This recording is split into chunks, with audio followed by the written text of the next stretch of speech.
Adventures in time and space. Transcribed in future tense. Dimension X.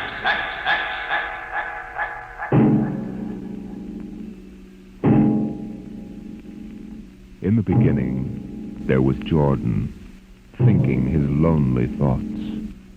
Out of the loneness came a longing. Out of the longing came a vision. Out of the dream came a planning. And out of the planning came decision. Jordan's hand was lifted, and the ship was born.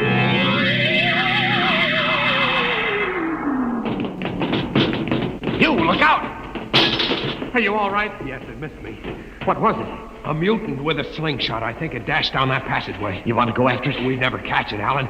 It's probably 12 decks above us by now. I didn't think they ever came down this far. Patrols usually get them before they reach this level. They get more daring with each generation. This one looked like a female. Male or female, it might have killed us. I told you this trip was pure foolishness. Climbing 24 deck levels to hear a crazy old man rave. We're almost there now. Compartment X15, level 24. This is the place. Whew. This area smells as if it hadn't been visited by a sanitation crew for generations. Part of the ship is almost deserted.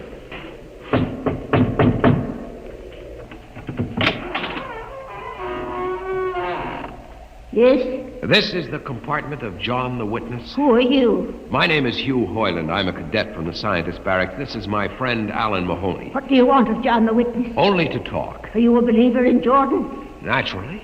I have heard that there are those among the younger scientists who doubt the word of Jordan. To doubt is death. We're not heretics. Enter. I have brought a gift of tobacco, grown on the richest level. It smells good. I assure you it's the best. Wait here. What a rat's nest. What the devil do you think he can tell you? I don't know. Now, hush.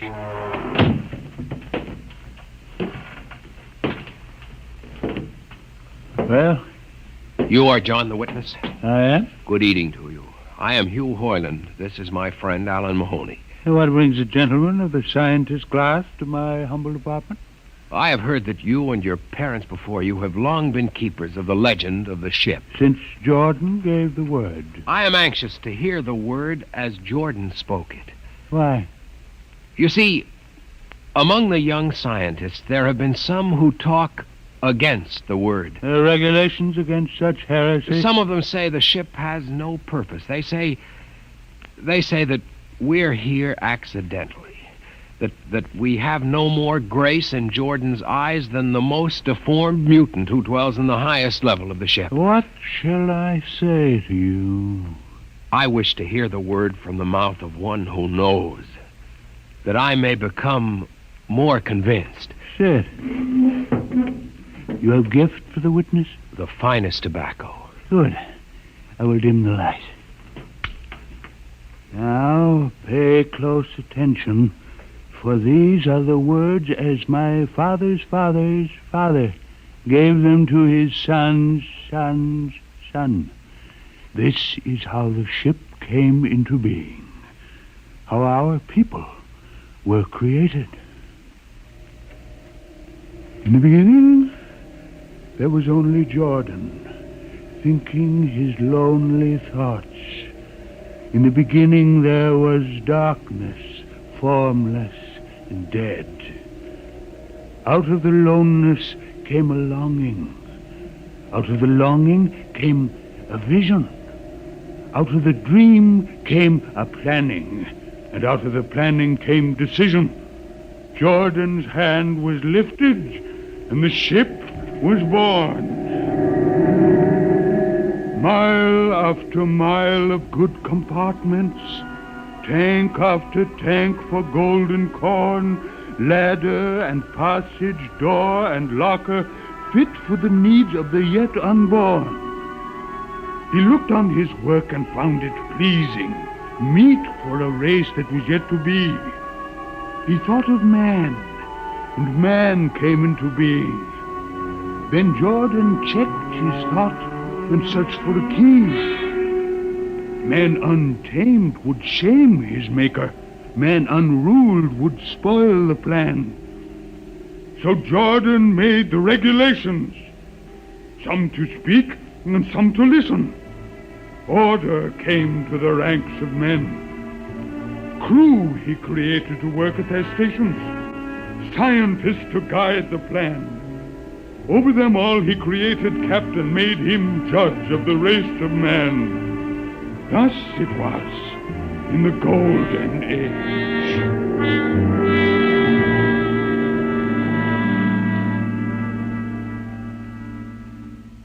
These are the true words. As my father's father taught them. But what of the strange beast-like people on the upper levels of the ship? Surely Jordan did not create them. Jordan is perfect. All below him lack perfection. You have heard of the legend of Huff? I have heard that he mutinied against Jordan. Darkness swallowed the ways of virtue. Sin prevailed upon the ship. And before wisdom prevailed and the bodies of Huff and his followers were fed into the converter, some of the rebels escaped and lived to father the mutants. They are tainted with the sins of their fathers. One more question, witness. Speak. What is the ship?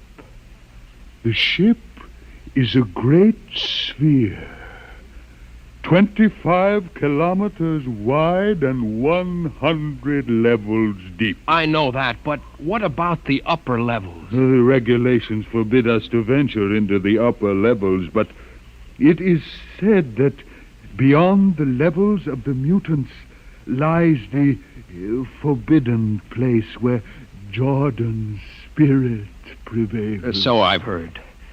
But something troubles me. Something which prompted my coming here. Yes, my son. What lies beyond the ship? What? What lies beyond the ship? This is heresy. Answer me. I will not permit such talk.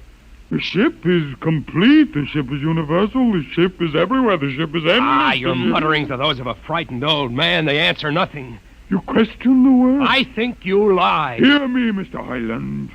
For what you have already said, I can have your body fed to the converter, your soul launched on the endless trip. You threaten me. Hugh, for Jordan's sake. You think I fear this dried fig of a man? Hugh, sir, my friend is impetuous. He doesn't understand. I might be persuaded to forget a substantial gift. You pig. Hugh. Come on, Alan. The sight of this so-called holy man offends me. No, you shall not leave. Look, don't try to frighten me with a gun, old man. Remain where you are, heretic. I warn you, put down the gun. No, no closer. Drop it.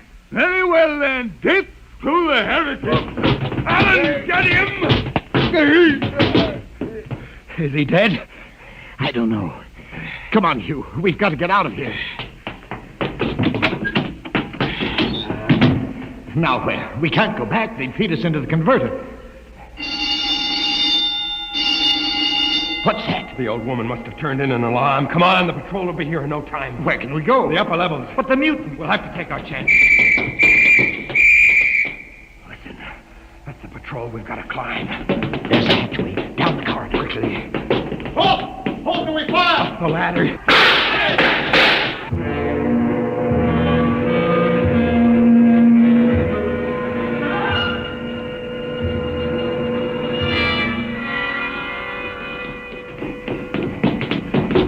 Hugh, wait. How far are we from the outside wall? Judging by the slope of the deck, about 2 miles. Mutant territory.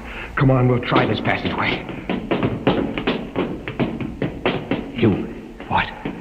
I don't know. I feel as if we're being watched. It's your imagination. Perhaps not. Oh! It's only a ship's rat. Get a grip on yourself. It's as big as a dog. Come on. I can't drag myself much further. We've got to find a compartment with water. Oh, if only you hadn't asked him that stupid question. There's no use going over that. Why did you do it? Why? Alan, I've been thinking about it for a long time. And when he began to give me those stupid pat answers, well, I just saw red, I guess. But who are you to question the ways of Jordan? When you asked me to go with you to visit the witness, I thought you wanted spiritual help. I never dreamed I'm that sorry, Alan. I couldn't foresee this. I didn't know. Wait a minute. Now what? Another shipwreck? No. I thought I saw something move near that bulkhead. I didn't see anything. Maybe my eyes are going bad still. Listen. You behind? Alan, look out!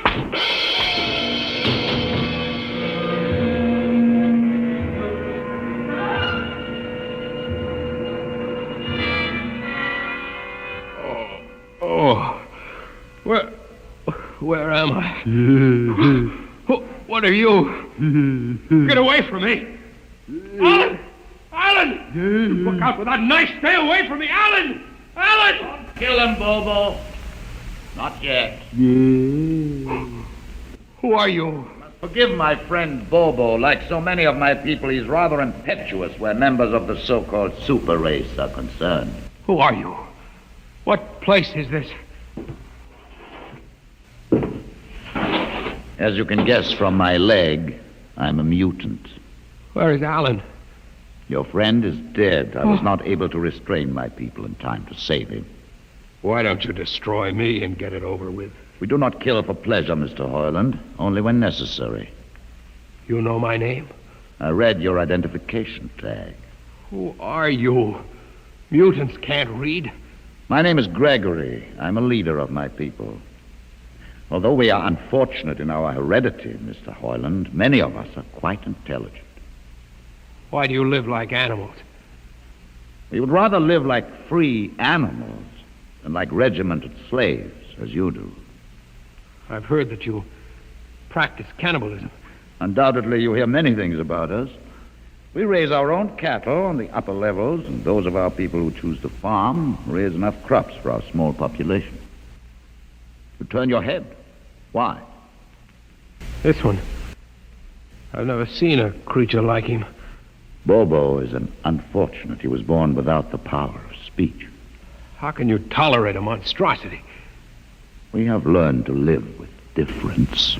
If we began to destroy our imperfects as you do on the lower levels, there would soon be no one left. It violates the regulations. The word of Jordan You know, states... Mr. Hoyland, your people are really primitive and barbaric.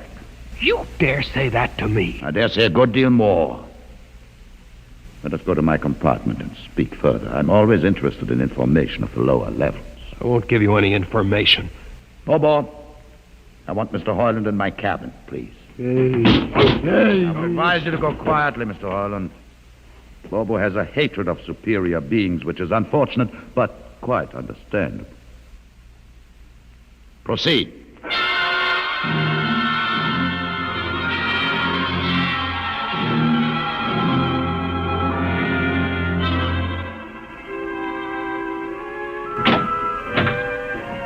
Enter, Mr. Hoyland. This is where you live? Yes. But you have books. Stolen from your libraries, Mr. Hoyland. Compton's Astrophysics. The Philosophy of Interstellar Navigation. Celestial Mechanics. You have read these? Most of them. Why did you bring me here? What do you intend to do? Do you believe in Jordan, Mr. Hoyland? There is no other belief. And the trip? I suppose you believe in the trip, too. Well, what else is there to believe? When you die, your remains are fed to the converter and your soul makes the trip. And where does the trip take you? Why, to Centaurus, of course. Huh? And what is Centaurus? Why, Centaurus, mind you, I'm just telling you the orthodox answer. Centaurus is where you arrive when you've made the trip. A place where everything is happy and everybody's happy and there's always good eating. It's mythological, of course. And you believe this? The peasants believe it, literally, but many of the younger scientists like myself know that it's figurative, symbolic. Why do you ask? Didn't it ever occur to you, Mr. Hoyland, that the trip is exactly what your peasants believe it is? That the ship and all the crew were actually going someplace, moving? The ship can't go anywhere. It already is everywhere. Imagine a place bigger than the ship, much bigger, with the ship inside it, moving inside. But there can't be any place bigger than the ship. There wouldn't be any place for it to be. Oh, for heaven's sake.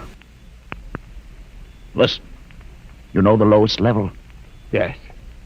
If you started digging a hole in the lowest level, where would that hole go? Where would that... Oh, no. No, it's forbidden to think such a thought. Where would it go? No. No, I can't think about it. Bobo. Bobo, we're going to take Mr. Hoyland to the place. Where are we going? To the top level. But it's certain death. Nonsense. I've been there 1,000 times. Come along. No, I won't. You can't make me. I think we can. Now, shall we proceed peacefully, or shall I have Bobo persuade you?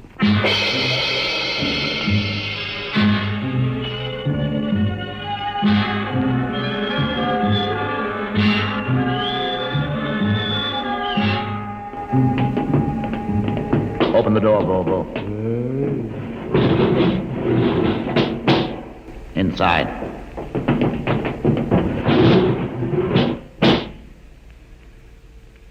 What place is this? This, Mr. Hoyland, is the main control room. Why, Mr. Hoyland, you're trembling. It isn't true. There is no such place except in mythology. Oh, you younger men are so wise, Mr. Hoyland, except for one thing. This happens to be the main control room of the ship. But it's nothing but a huge room with an instrument panel. What did you expect? How do you know this is the main control room? See these instruments? Using them, the navigator, many hundreds of years ago, actually steered the ship on its voyage. I don't understand. I didn't suppose you would. Your people have been so steeped in superstition and ignorance that the whole concept has lost its meaning. Sit in that chair. Don't be frightened. Sit down. Very well. Look up. What do you see? Nothing but a huge shield. Watch it for one moment, Mr. Hoyland. You are going to see something that few of us have ever been privileged to witness. Something so dazzling that you may find it hard to accept at first. But it is there. It is a reality. And ultimately you must accept it. What are you doing? I'm dimming the lights. Don't be frightened. Keep your eyes focused on the shield above us. Ready? Watch. The shield! It's sliding back! Ghost of Jordan! Well? What am I seeing? The universe, Mr. Hoyland. The universe in all its beauty. The stars, the planets, the suns, the moons, and the constellations. This is your heritage, Mr. Hoyland. The heritage you've been too stupid to seize. But it can't be. The ship is the universe. There is nothing but the ship. Ah, but there it is. You see it before your eyes, spread out like a canopy of glory. You still deny it? Answer me, Mr. Hoyland. Do you deny it? No, I can't. They lied. They lied to us.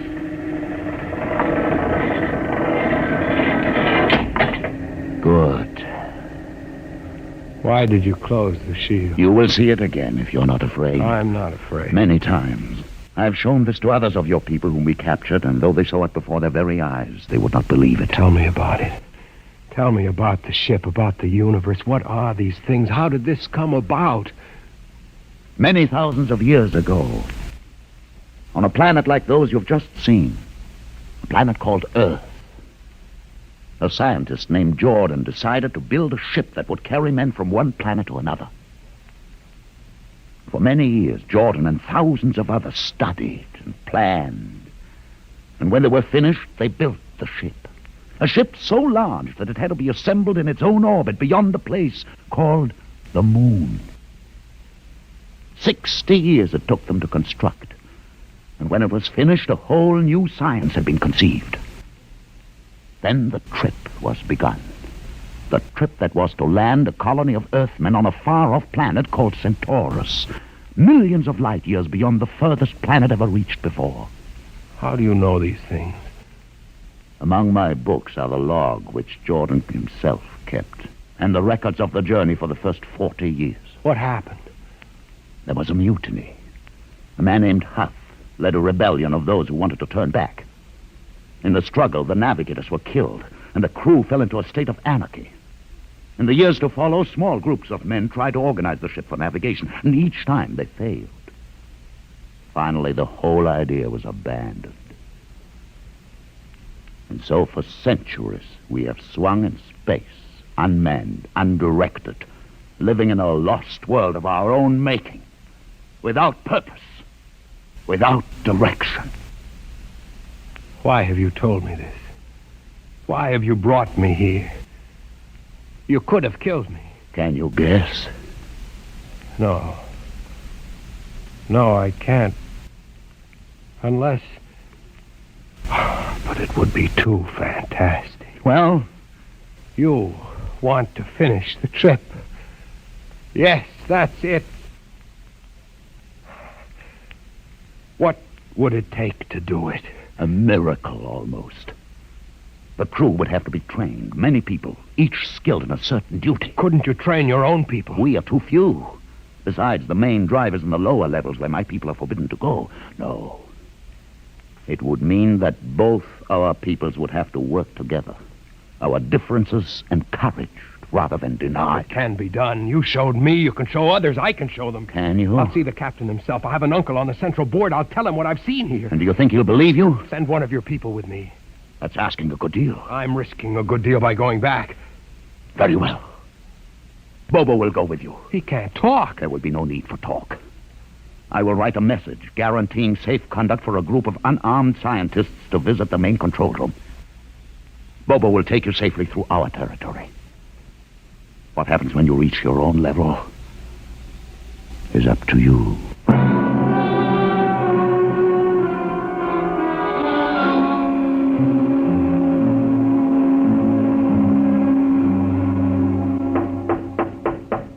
One moment. Yes, what you... You. Quick, Uncle, let us in. But this mutant... He's harmless, please. Now, what is this? You're wanted I know for... all about that. Listen, Uncle, I must see the captain. The captain? Are you mad? You're a council member. You can get me to see him. They'll kill you. You're wanted for heresy. I don't care. I must speak with the captain. You're close to him. You can arrange it. I don't understand why... Uncle, listen to me. The ship is moving. I can prove it. Do you understand? There is a purpose in the ship. I don't understand what you're babbling Never about. mind. Just talk to the captain. Tell him I have information of tremendous importance. Tell him I've arranged a truce with the mutants. A truce? Here, show him this paper signed by their leader. Do it, Uncle, for my sake. I don't know. Please, Uncle. If I'm to die, let this be my last request to you. Very well. I'll speak to the captain. I'll try.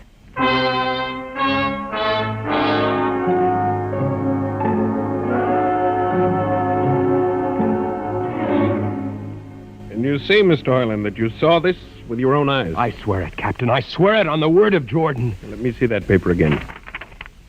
What do you think, Commander Erst? I don't know, sir. It might be a trick. I guarantee you safe conduct. If these things are as Mr. Hoyland reports them, it would pay to risk a few lives. The man is a convicted heretic. Still, we mustn't discount his word entirely. He has a safe conduct. The mutant risked its life coming with him. I think we might investigate. You will do it? I'll have an expedition outfitted. Dismissed, Mr. Hoyland. Thank you, sir. Thank you. Captain, do Commander Erst. Sir. You'll make the necessary arrangements for an expedition. I trust you understand. Perfectly, sir. Perfectly.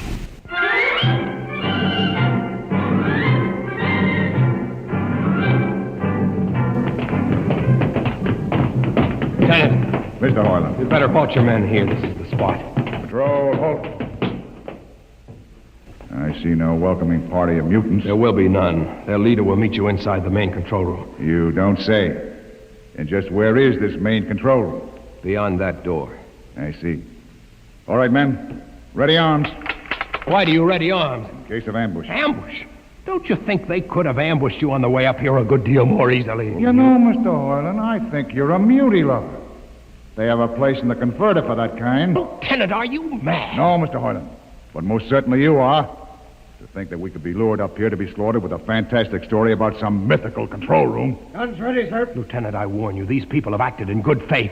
If you break that Call faith your now... mutants to open the control room, Mr. Hoyland. No, not until those guns are dismounted. As leader of this expedition, I order you to call them. I refuse. You cannot do this thing. This is no way to keep a truce. Very well, if you refuse. Oh, there! Mutant! Come out! For Jordan's sake, Lieutenant. Too quiet for comfort. Mutant! Open the door! Please, Jordan, don't let anything happen. Please don't. It's opening. Ready, men. Someone's coming out.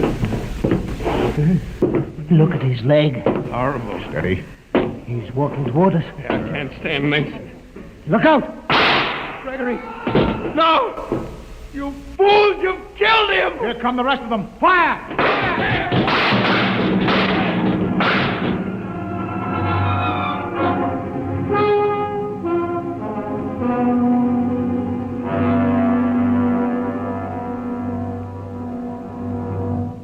That should teach them a lesson they won't forget. All right, men. Inside the room. Orland, you're under arrest as a conspirator in this ambush. Ambush, you fool, you blind, stupid fool! That'll be enough.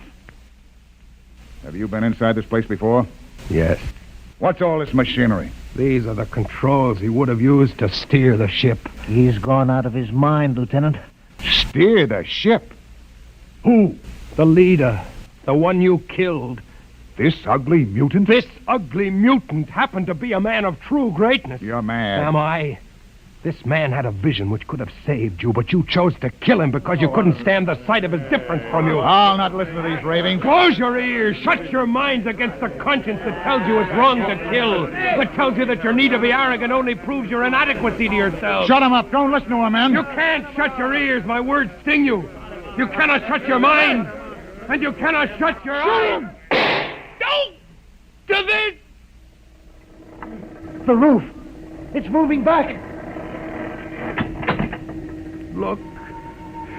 Let the vision of this confound your ignorance and blind your eyes. This is the heritage you tried to stifle in your own breasts.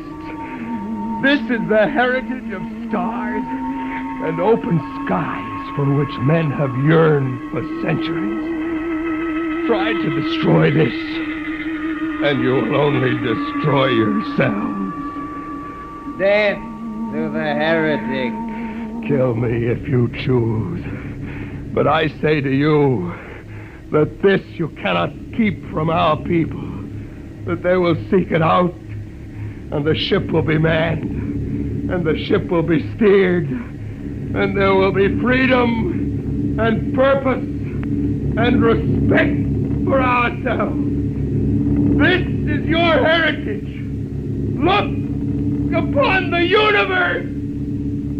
Kill him! Kill him! Kill him!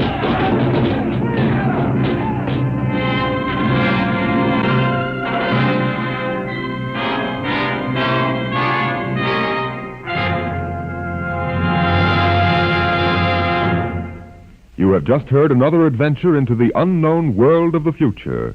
The world of... Dimension X.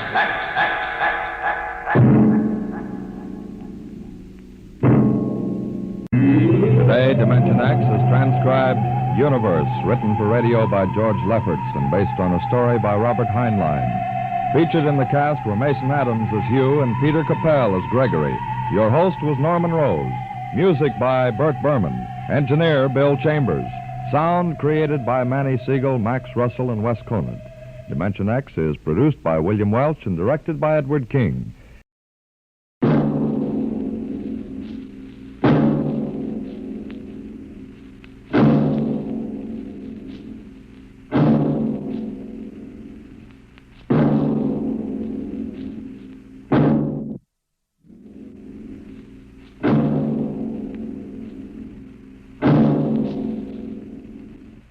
Dimension X came to you from our Radio City studios in New York. This is NBC, the national broadcasting company.